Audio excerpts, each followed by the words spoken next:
Welcome to I'm Spiritual But, starring the award-winning author and actress Anne Scottlin and globally renowned speaker and award-winning author Dr. Roger Leslie. I'm Spiritual But is a one-of-a-kind talk show about inclusive spirituality for religious and non-religious people alike. It's our vision to inspire everyone to discover their own unique spiritual experience. Email us at hello@imspiritualbut.com. We'd love to hear from you, or if you have a guest to recommend for the show. Thank you to USA Global TV, to our sponsors, and to all of you for spreading the word. And now, Anne Scottlin and Dr. Roger Leslie.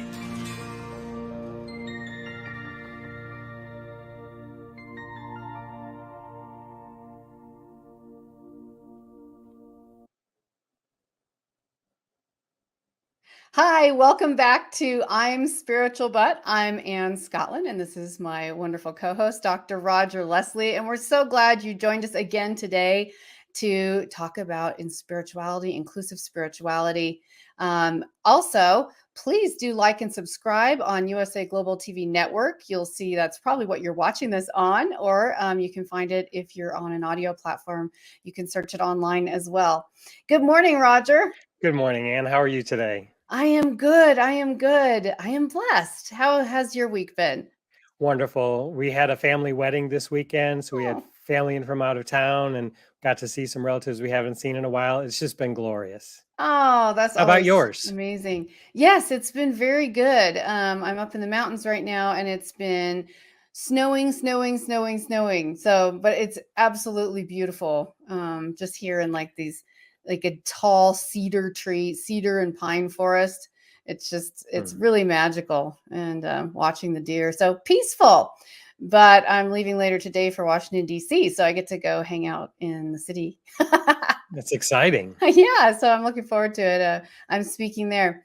So, Roger, do you want to remind our guests and viewers the purpose of the show, or in your own words? Sure. So, the purpose of our show, as I think is the purpose of all life, is just to reflect the light for each other.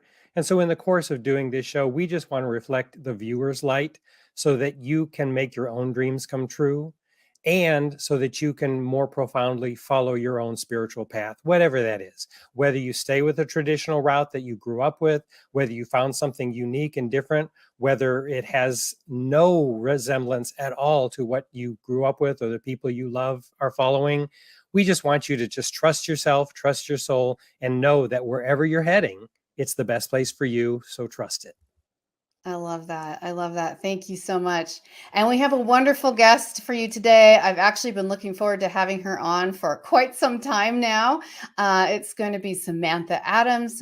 She and I had a lot to relate to when we first talked. And I can't wait for the conversation we're going to have today. You're going to want to stick around because she's amazing. So yes, please welcome Samantha Adams. Hi, guys. Thank you so much for having me. I'm so excited. Hi, Sam. It is so good to see you. I'm so excited to see you. And just for our viewers, just a little summary of Sam. Sam is a professional marketer, has her own business, very ambitious woman. She came from an extremely conservative religious background, more on that later. And tough for someone, a young person, had cancer in 2021, which really changed the direction of her spiritual experience, her journey, and led her to some new spiritual awakening and awareness. And I can't wait to talk to you about that. But first, Roger, I think you have her quote. And I love it, Sam. You're so succinct. Even your quotation is just so to the point. I just love it. And her quotation that she chose for our discussion today is a Zen proverb that says, "Let go or be dragged." Tell us the background on that particular proverb. Why did it touch your soul? Yeah, I think that life has a very funny way of getting me to learn lessons, and it's usually just thrashing me to rock bottom until I pay attention to what it's trying to tell me. And over the course of my life, I can pinpoint different areas where I just couldn't let go. I just couldn't let go of the situation. I couldn't let go of my feelings or let go of my worry for the future. And I came across this quote. It's just, let go, or you're going to be dragged along for something that probably wasn't for you anyway. And so when I feel myself starting to get anxious or starting to worry, this proverb really is just let go, babe. Let go or be dragged. It's going to be so much easier and calmer for you if you just let it go. So I tell myself this probably on a daily basis, honestly. I love that. And how does it tie in with your spiritual journey? If you would just succinctly give us a little history of your spiritual journey and where this quotation was a pivotal point for you. Yeah, so I grew up in a very well-to-do, very, very ingrained Mormon household in Utah County, Utah. So like the Zion Mecca of Mormonism. And, just never really had a problem with it growing up, but never really resonated with it. It just couldn't connect with the messages that people were saying. They had these big, profound spiritual experiences. And I never felt that way. And so I ended up getting married in the LDS temple when I was 19. Still had no idea who I was, what I wanted to do in life, as no one really at 19 does. And so in my early 20s, I started, figuring that out, what I like, what I don't like, and ended up leaving the church because it just didn't sit well with me. Had kind of a religious, spiritual falling out where I didn't believe in a higher power, didn't believe in God, kind of just was really angry for a couple years there. And after, my mid 20s, I got diagnosed with stage 2 cervical cancer when I was 25. And that really, I think, was the pivotal moment for me in my life where I was like, oh no, I could not have as much time as I think I do to really figure out what matters and who I love and what I want to do and what I don't want to do. So it just put a lot of things into perspective for me. All these little things I was worrying about, stopped worrying about them, kind of shifted my focus and really thought, what do I want to leave behind if this is it for me at 25? So luckily, thank heavens to modern medicine and those amazing doctors, I was able to get a full hysterectomy just over a year ago, and I'm in full remission now, which is really exciting. But there was nothing I could do about that. If it was my time, it was my time. And so this quote, let go or be dragged, really was like, okay, you can do nothing but move forward right now, sis. Like, you've got no other choice. And so I really had no choice but to kind of just surrender to the universe. And that was like, okay, well, what kind of universe do I want to surrender to? What touches me? And so that kind of led this whole journey of figuring out what kind of energy and power I believe in. It's not necessarily the God that Mormonism puts in a box, but it's more of like an expansive oneness and universal energy. But yeah, I would say that cancer was probably the pivotal moment for me. Wow. That's incredible. What a story. And there's so many things that I would love to delve into. First, though, just backing up. So near the beginning of your story, I'd love to hear more. When you did walk away from your church, which, and as everyone who watches this show knows, we're not pro or against anything. Different things work for different people, but we're also looking at exploring where people, when they've struggled, where they have found connection spiritually. So when you walked away, what was that time like? Was there doubt? Were you questioning whether you were spiritual or not? What was going on with you and your mind and everything at that point? Oh, that was such a tumultuous time in my life, man, because I wanted to believe them. Everyone in my family is still a member of the church. It's still so prominent in my whole life. And everyone's like, oh, you just wanted the easy way out. You just wanted, to not have to make these commitments to God or go to church. And I remember sitting in my bathtub. I take baths to like center myself almost every day, just sobbing because I was like, what if they're right? And I don't believe it. I just feel it in my bones. It doesn't sit right with me. And so I finally made the choice at the end of the day, like, I have to be authentic to who I am and what I'm feeling. And so it's okay that my family, I mean, I love and support them. I want them to go to church. I love they have that community, but it just wasn't for me. And it was very isolating. It was really, really hard to tell these people who raised me, who so deeply connect with this religion, that I don't believe in their lifestyle. It was horrible. Like it was such a test of my identity and my character, really. What I love, Sam, is that you've so clearly delineated, though, that lifestyle was not a good fit for you, but you still honor that it could absolutely be a perfect fit for them. And you are honoring them on their spiritual journey as they continue forward, even as you explore yours. Along that journey, when you made that switch, were there role models for you, either in person or that you read about, that inspired you to think, I can find my own way? There are people who do this, and this might work for me, thanks to their insights or leadership. Yeah, that's a great question. Therapy was huge. I've been in therapy since I was 20, and really, because coming from such a contrasting religious background, I really needed a non-involved third party to help me even figure out what my internal dialogue was saying, instead of just being so impressed on by the people around me. And I appreciate you saying I've made the difference now between them having religion and me having my own, but it was not always that way. I was really angry for a long time at whatever God was up there and making me feel different. And it was actually a book that I read only about a year and a half ago. It's called A Return to Love. Yeah.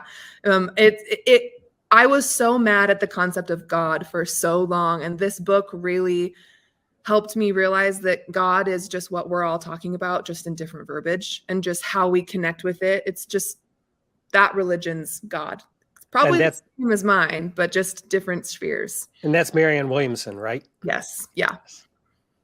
That's phenomenal. amazing. Yeah, I love her. It was a really great paradigm shift for me, that real love and acceptance is not just accepting me and my ideals and doing what's true to me, but allowing people to do the same, because it has no direct impact on me. If you want to go to Mormon church, go to a Mormon church. I love that for you. That's just not what I'm going to be doing.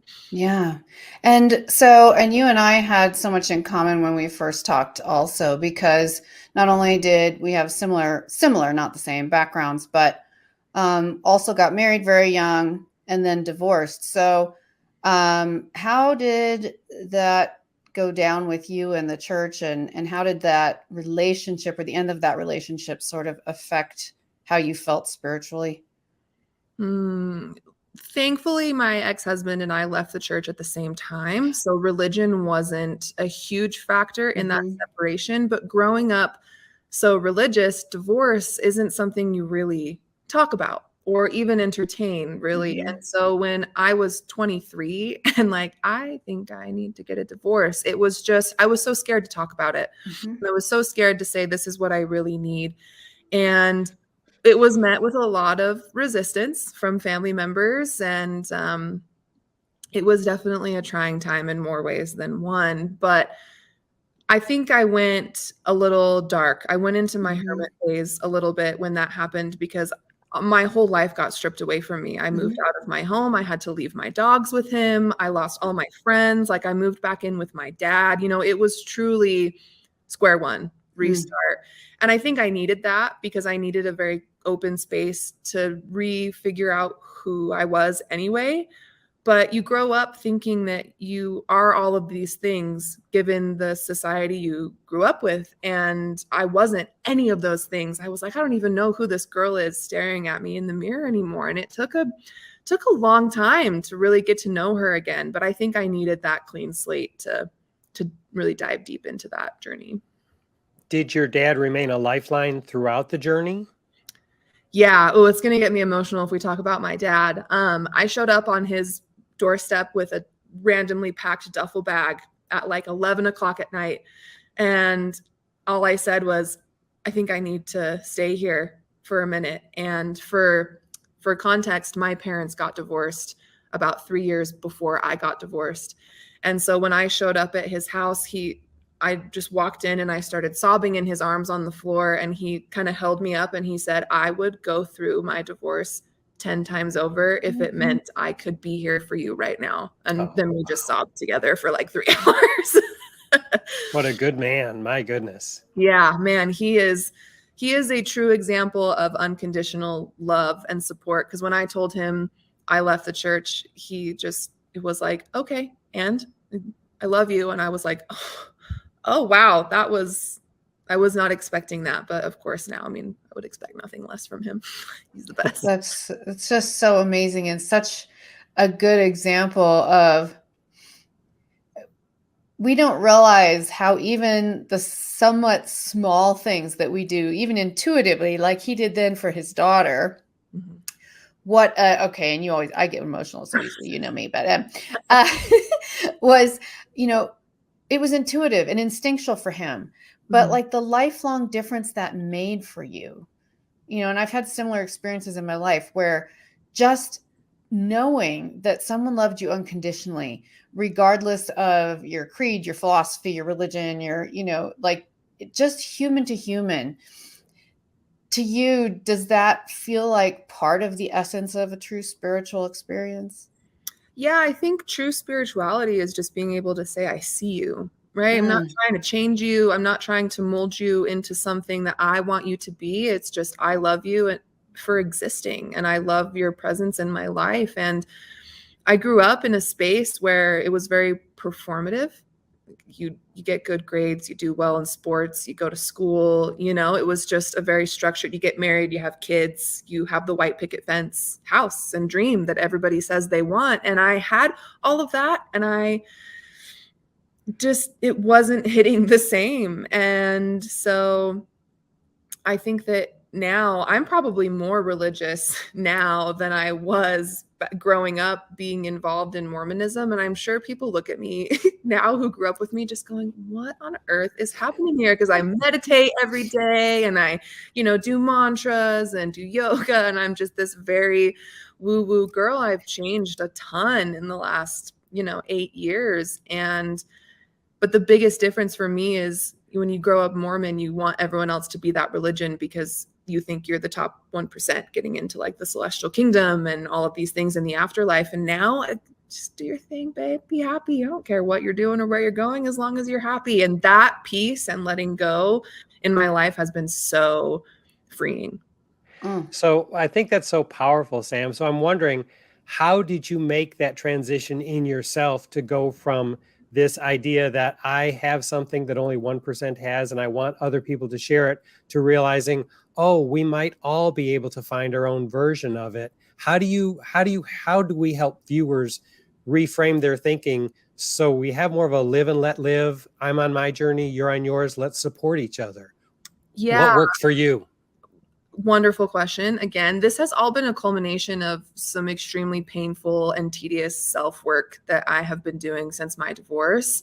And my partner and I, we have this thing called the common denominator theory, where if you look at all of the situations in your life that have been less than ideal, what's the one common denominator in that? And it's you as a person. And so we always say, like, well, the only thing you can truly control is how you respond and react to things. You really can't spend your time worrying about what everyone else is doing. And if you look at Mormonism, their message is to spread the word, right? They have missionaries that go out on these missions for 2 years and proselyte and go door to door and share the message because they love it. And it's very performative. They seek it out. And when I realized that the common denominator in my life in all of these tumultuous situations was me, I was like, I have to go inward and I have to be comfortable here. And that energy will radiate out to where it needs to go. I don't need to force it on anyone. And so it was really just this concept of radical surrender and letting go, but filling my own cup before I can ever think about filling anybody else's. And I tend to just say, well, you can fill your own cup and then love pours from the overflow. So it was really taking care of myself first, which I wasn't doing. I was totally putting myself on the back burner because I wasn't living authentically. Wow. Well, let's talk about cancer. That's a really shocking thing to have when you're, 23, 24, 25 years old. And how did that impact you, and how did you cope, especially at the beginning? The Reader's Digest version of that story is I had a partner that was unfaithful. So I was just going in for a routine checkup and they ended up finding cancer. So many pieces to pick out from just that little part of the story. But you really, again, you cannot control what anyone else is doing. The only thing you can worry about is yourself. And so you always think that won't happen to me. I've been an athlete my entire life. I am very healthy. I take care of my body. And so this concept that I had something in my body that could potentially kill me was so weird to come to terms with. And I got very lucky. We went in for an exploratory surgery because there was some tissue they couldn't quite figure out what it was, and they just wanted to make sure that everything was kosher. And they ended up opening me up, and there was too much. My entire uterus was just crusted in cancer. And so they decided to make the choice to just take everything out, which ultimately saved my life. But then at 26, I can't have children, which is another huge piece of the Mormon culture that I had growing up, where your job as a woman is to have children, to have a family. And now I can't even do that naturally. And so I had this huge grieving process, which I never really wanted kids in the first place. Being mom wasn't my number one thing I wanted to do. But when that choice got taken away from me, it was shocking, the grief and the sadness that I felt of having to really recover there. And so that again was another piece of my spiritual journey where I had to sit down and say, what do you actually want? Because the universe gave you a second chance here, and you should take it, but you should do it the way you want to do it this time. And so it was really, let's get rid of everything that doesn't resonate and really focus on the things that do. So I ended up turning my career upside down, starting something completely new. So it was a Genesis moment for sure. Wow. And what drew you to your new direction in life? What did you decide, oh my gosh, if like all of us, if your time is limited here, how are you going to spend it? What made you decide to go the direction you went? Yeah, I've always been really good at marketing. It's a talent I've had for a long time, but it's not my passion project, right? And I'm really good at motivating people and steering people. And so after my surgery, I was recovering. I was really depressed, and my partner looked at me and said, "You're not happy. I can tell you're not happy. What can we do here? Because you're kind of just existing, and we need to start making some progress so you don't dig yourself into a hole." And I was like, fair. He said, "What would you do if you could do anything in the whole world?" And I said, "I would be a life coach." Have no idea where it came from. Have no idea. I'd never said it out loud before, but from the day I said it out loud, 10 days later, I was enrolled in a program, an 8-month program for life coaching. And I just graduated in January. Congratulations. So, thank you. Certified professional life coach, but it specializes around energy work and energy blockages that we have from storing trauma in our body over the course of our life. And I've just learned that I have a very unique talent and passion for finding those blocks and helping people just let them go, because I had them for so long. But when you go through a program like that, you really become a student of your own progression, and you learn from your own past and trials and tribulations. And it made sense. And now, because I'm taking care of myself and doing things authentic to me, people are just finding me. Opportunities like this come up, and it's been really beautiful to see when you live passionately, what happens. Mm-hmm. Oh, and so satisfying, when we're serving others in a way that really makes our lights come on. It's so exponentially rewarding. Like, we don't do it to get the reward. We do it because we love others, but it's just like the best thing. And it's just, the healthy habit comes back and just makes you glow. And I'm so excited that you're doing this now for other people. Absolutely amazing. So, and in your coaching and in what you're doing and teaching, you have some sort of alternative modalities that probably didn't resonate with your upbringing, as far as how you're helping people cope through things like hypnosis or NLP. Did you have any challenges around that when you first started working or getting certified in these things? Yeah, old habits die hard, I'll tell you what. And I never really saw myself being one of these deeply spiritual woo-woo, hypnosis and all of these things, especially growing up so conservatively. And it takes a very brave and truthfully broken down soul to come to me and say, what I've been doing isn't working, and I need to try something else now. And so really all these modalities that we use are just tapping into your subconscious mind. Our conscious mind and the voice that lives inside our head is so tormented most of the time. If you pay attention to the dialogue upstairs, as me and my boyfriend say, the roommate that lives inside your head and narrates your day-to-day life can really get off track sometimes. And we can do our best to notice that and be aware. Meditation is a great practice for noticing the voice that lives in your head. But these deep-seated traumas, these deep-seated habits often are so deep, they're in our subconscious. So there are plenty of ways that we can tap into that.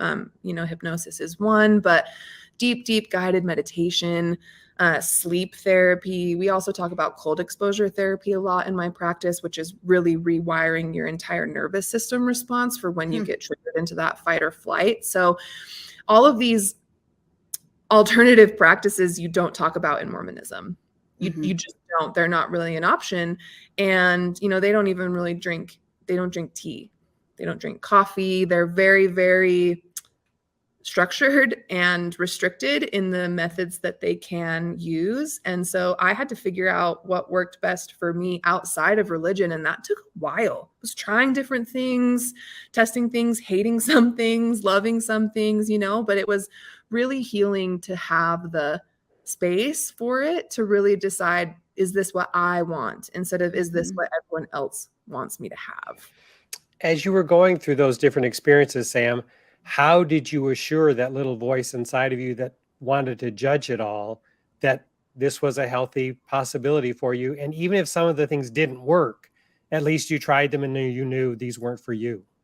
Yeah, I really I call my holy Bible now, instead of the regular Bible, is The Untethered Soul by Michael Singer.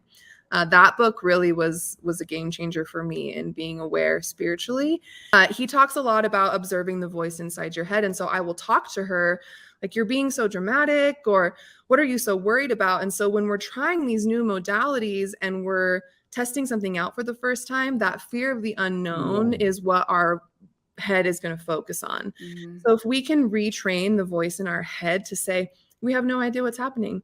How exciting. How cool does that sound? But that's not the typical way that society works right now. It's you need to know or you don't go kind of a thing. And so I think that's kind of why this kind of spirituality gets a bad rap, because we don't have all the answers. We're just really operating intuitively. And that scares the people who want data and numbers and hard facts, because they're operating from a place of secureness and we're operating from a place of trust. And it's really true, operating from a place of trust is counterintuitive to the way we all grew up, in the sense of we kind of learned to listen to that negative roommate in our head. I love that, the negative roommate. We all grew up listening to that, and we literally became, it owns us when we let it out of control. It completely owns us. It controls our emotions. It controls our thoughts if we let them just run. It can then overflow into our health, mental, physical, emotional wellness, as well as spiritual wellness. So I love what you're sharing about this, because I find the spiritual experience is so deeply connected to our awareness. I think you would agree around awareness. Yeah. And there's actually a biological explanation for that too. So in my coaching program, there are two different kinds of energy that we typically operate on, right? One is catabolic energy, which is the very angry, very destructive energy. It's the kind of energy that gets triggered when we're in our fight or flight response. And so our brain will dump cortisol and adrenaline into our body. So it has a direct effect. If we are constantly stressed and worrying and ruminating all the time, your brain is going to try to protect you, to get your body to either fight the threat or run away from it. And so if we're constantly living in this state of heightened cortisol and adrenaline, the physical ramifications of that are going to be very detrimental over a course of time. And so we talk about switching into anabolic energy, which is the creative, the flow, the I accept what happens and then I let it go. And that actually allows us to flush our systems of this destructive hormonal response that we get from being traumatized and triggered and, living in a society that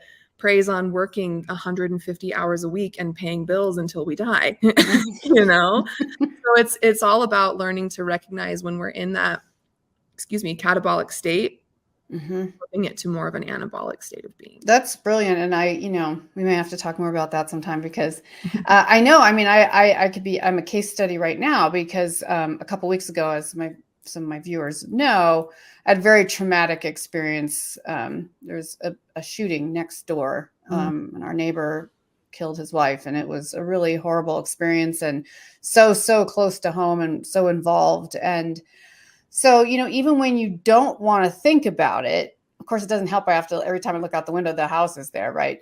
Mm-hmm. Every time you think about it, I feel my body tense up, right? Like it's so easy to like slide down. And I've noticed changes in my body in the last 2 weeks, like a lot of residual pain, inflammation, even weight gain, like these weird, nothing else has changed except this.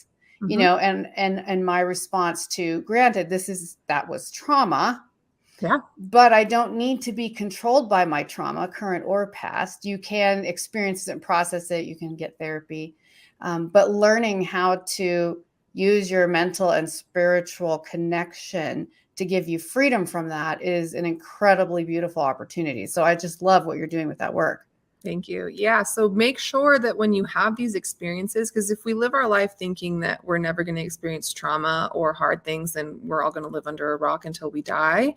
And the most important thing to remember is when our system does get triggered by these things, it's going to mimic how you felt when that happened, and it stores it in your body. And so the most important thing is to complete the cycle. Recognize that we're having those feelings. And yes, I acknowledge that this is happening and I feel it in my body. You know how dogs, when they're really tense after something happens, they'll shake it off and just walk away. That's releasing the tension and the trauma that their body is storing. And so you need to be aware of it and then let it go, whether that's going for a walk, really actually shaking it out, doing some dancing, but letting that energy out of your cells is so important, or your body is going to store it and repeat that pattern to where it becomes so intense that you don't put yourself in any situation to trigger it again. My husband, Jerry, and I were in an experience many years ago where we were in our house when it was hit by a tornado and the roof was torn off. Wow. And we had never been through anything quite that traumatic to that point. But it was interesting how our bodies and our brains both responded differently in the long term, because Jerry developed a fear of flying, which he never had before. And I developed a fear of crime. I wouldn't go to the mailbox down at this corner of the street because I thought I was going to be mugged. I knew rationally I wouldn't, but our bodies were both processing the trauma and filtering it by transferring it to something else before we finally let it go. So the idea of how we deal with trauma is so fascinating, and it's probably different for everybody who goes through it. So there's really no way to anticipate and protect ourselves against how we're going to respond to trauma. But once we've gone through it, then we need to be proactive. Is that correct? Absolutely. And I think that trauma is just circulating around social media and all these things right now. And everybody does experience trauma. It's not always trauma with the big capital T, but everyone does have these experiences. And the narrative right now is to not put yourself in situations where you could experience trauma. But how do we know how to do that? We don't. That's the silliest thing to ask people to do, because you never know what's going to happen even tomorrow. And so the rhetoric that I want to change for people is, you're going to experience this. Life is hard. We're going to experience hard and scary things. But if you can go into a situation and say, I know exactly how I respond to this, so I'm in charge of my actions when this does happen, you feel so empowered. And I think that's the story for a lot of people. Is I had a lot of trauma to work through, and I would get triggered and I would not handle it well. I would not respond well. I wouldn't process it well. And it ended up hurting people close to me because I couldn't get a grip on my responses and my reactions. And it finally took me saying, okay, I need to figure out how my brain and body operate so I can be in control when this happens again. And then I don't hurt people that I love. That was the true kind of genesis moment for me. Was I have been working too hard. I refuse to lose these things because I can't get a grip. And so it's not avoiding trauma. It's just learning so much about yourself that you know how to process it when it does come up. And the thing that changes is you'll still get triggered and you'll still have these responses, but the reaction time will be faster and the resolution time will be faster because, okay, I felt this before. I'm going to see it. I'm going to acknowledge it. I'm going to do what I need, a breath work. I'm going to do a cold plunge. I'm going to take a walk. I'm going to do some yoga, whatever you need to do to let that process out. And then we just keep going about our day. You just get better at dealing with it. I love that. And it's so true. I can even say for myself, depression runs in my family, and I experienced a lot, especially in my younger years. And creating those habits and awareness that would move me from being depressed for a year to a few months to a couple weeks to 3 days to sometimes being able to shake it off within a few hours instead of letting that control me indefinitely. So it does work, and it just takes consistent practice over time. But I wanted to ask you, so how do you connect then the spiritual aspect to the mental work? And how do you reach out to connect to the spiritual? And how is that different from just meditating on, your breathing? Or is it? How do you see it? Different or the same? I think it's both, truthfully. Anyone that comes to me, because if you knew me in a past life, I was not even close to anything spiritual. And so people will notice, my energy shift, or they'll see me, what I post on social media, and they'll ask me what's different. And every person I've ever interviewed on my podcast or for work has said the place that they started was journaling and meditating to connect to your inner self. And so that's where I started. I've been a writer my whole life, so journaling made sense, but meditating was a tough one for sure. But really, spirituality for me, and what I tell people, is just how do you connect with the inner you that is dying to be seen and heard. And so I started with just meditation and journaling and kind of figuring out what that was. And then I found my way into, oracle cards and tarot cards are a great way for me to connect with maybe my subconscious or finding a message that I need to hear that day. And so a lot of people think there's a playbook. I can just buy a book at Barnes & Noble that will tell me exactly how I connect to the ether. And that's just it. That's the answer. The only person who knows is you. And so if you go figure out what really resonates with you deeply, you feel it in your bones and your cells, like this feels right to me, explore that. How can you do that every day? For me, nature is a huge way that I connect with my spirituality. And so even if that's just taking my dog for a 15-minute walk in the morning, I clear out all the unnecessary shit, pardon my French, but that allows me to focus on what really matters. For some people, it's painting. For other people, it's cooking. My partner is an amazing chef, and that time in the kitchen where he can really turn his mind off and just let his creativity flow is really important for his spirituality, because it allows him to connect with his authentic self. So there isn't a right or wrong answer, but if people are looking for a way to connect to that, journaling and meditating every day. So and for those, sorry. I'm sorry, Ann. So for those people who have not journaled before, or for those who have tried it and said, I've tried it and I just feel like I'm boring myself because I just talk about what I do during the day. Do you have any tips for people who would like to start exploring that way that would help them get engaged in the process of journaling in a meaningful way? Yeah, that's a great question. Sometimes a brain dump is just what you need. And if you have an expectation for your journal to be this manifesto, then maybe we need to look at that paradigm and shift it a little bit. When I first started journaling, I would just write until I had nothing to write about. And oftentimes it is still me just talking to myself about my day or past experiences. But what that does is it allows us to transfer what's going on in our minds onto paper to let it go if we need to let it go, instead of just ruminating and processing over things that might be bothering us. But another great thing I do every day when I journal is I list 5 things that I'm grateful for. Can be most of the time it's a warm cup of coffee in the morning, especially when it's so freezing outside right now. How does that make me feel? Why am I grateful for it? What am I looking forward to? I write my goals in my journal a lot too, because when you write them down, it makes them easier to achieve. And so really, the world is your oyster when it comes to your journal. What do you want it to be? Do you want it to be something to keep you accountable? Do you want it to just be a diary where you can go back? I love reading back on my old journals. It is dramatic. And I love being like, man, remember when we thought that was the biggest deal in the whole world? And it's just not still, but it's such a fun record of my life. And so if you're going to do it sooner or later, you might as well do it sooner. That's amazing. And I know, for myself, finding it took me years to kind of isolate what that meant, the journaling, and what was working for me. And it's very different for me. It's a real hodgepodge. It depends on the day. It depends on the experience. I do love writing down my asks, my prayers to higher power, to source, and then dating those, and then in meditation asking for answers, wisdom, and or as time goes by, seeing how those are answered, and just kind of realizing, developing a trust in the knowing, the higher knowing of which we're all a part, of which we're all connected, the knowing that beats all of our hearts, right? Is a big part of what helped me find a spiritual connection I could trust, which is a great idea for a whole separate episode. The spiritual connection you can trust, because when you're first looking, you doubt, you're afraid, you're like, I'm sure I'm on the wrong track. Am I just talking to myself? Am I making this up?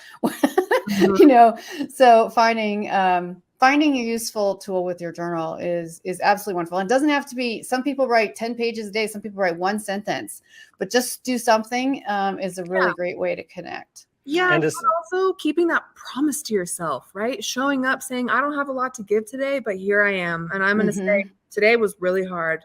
I can't wait for tomorrow to start over. That's all you have to do. But so often we get lost in the expectations of others and achieving things for others. And that's not what it's about.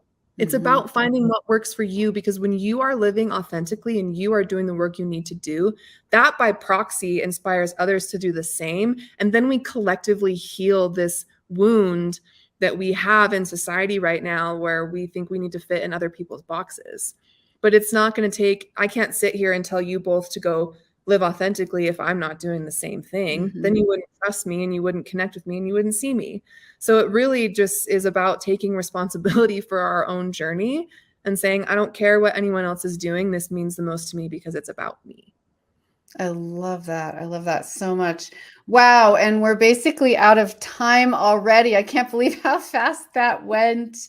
But Roger, can you read her quote one more time? Because we'd love to bookend with the quote. And I just love this one. Sam's advice to us is to let go or be dragged. And that is from what was it, from a Zen? It's a Zen proverb. Yes. A Zen proverb. Let go or be dragged. And yes, so the mind will drag you. So learning ways to let go. Yep. And goodness, well, I hope you'll come back again, Sam, because there's so many things. It's always such a treat talking to you, and just feel like we could talk to forever about so many things. Yes. Thank you so much for joining us today. Thank you, everybody, for tuning in and watching. You can like the show and subscribe on USA Global Network or whatever platform you are watching or listening on today. And yes, any final word, Sam, for anyone who's feeling kind of spiritually homeless and is in that process of seeking? Allow the seeking to happen however that looks. Let go of the idea that it has to look a certain way, and take it a day at a time. You don't have to have it all figured out right now. You don't have to have your life plan. And also, you're allowed to change your mind. That's probably the biggest piece of advice. You are allowed to change your mind. I love that. Thank you so much. Thank you, Samantha. Thank you, Roger. And we will see you all again next week. Please tune in at 12 Eastern, 9 a.m. Pacific on Wednesdays. We'll see you then. Bye. Bye.